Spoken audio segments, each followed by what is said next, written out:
आज मैं आपसे एक सवाल पूछती हूँ, आप जवाब दीजिएगा।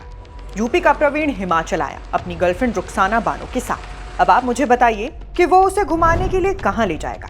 Option A Shimla, option B Manali, option C Dharamshala या फिर ऑप्शन डी नैना देवी मंदिर। अब चौथा ऑप्शन देखकर आप लोग भी सोचेंगे कि आखिर रुखसाना बानो क्यों ही नैना देवी जाएगी, लेकिन वो वहां गई और फिर उसका बड़ी ही बेरहमी के साथ मर्डर कर दिया गया। रुखसाना की लाश आज से 2 हफ्ते पहले हिमाचल बिलासपुर जिले के जंगल से बरामद की गई थी। श्री नैना देवी के पास मौजूद दढ़ो के जंगल में उसे मारकर फेंक दिया गया था। वो झाड़ियों में औंधे मुंह गिरी हुई थी। दोनों हाथ पीठ के पीछे रस्सी से बंधे हुए थे। चेहरे और नाक से खून निकल रहा था और गले में उसे का दुपट्टा कसा हुआ था। शुरुआत में पुलिस के सामने ये एक ब्लाइंड मर्डर केस था।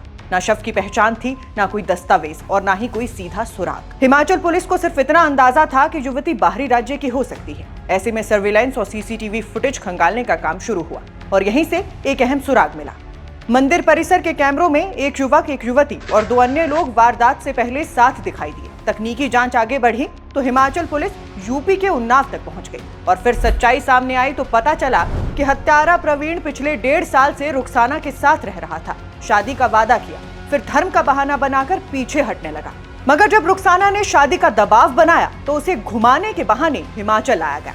योजना पहले से तैयार थी, जिसके तहत प्रवीण ने अपने पिता और दोस्त की मदद से 17 दिसंबर को कोट कहलूर क्षेत्र में रुखसाना को बेरहमी से मार डाला और शव को जंगल में फेंक दिया गया।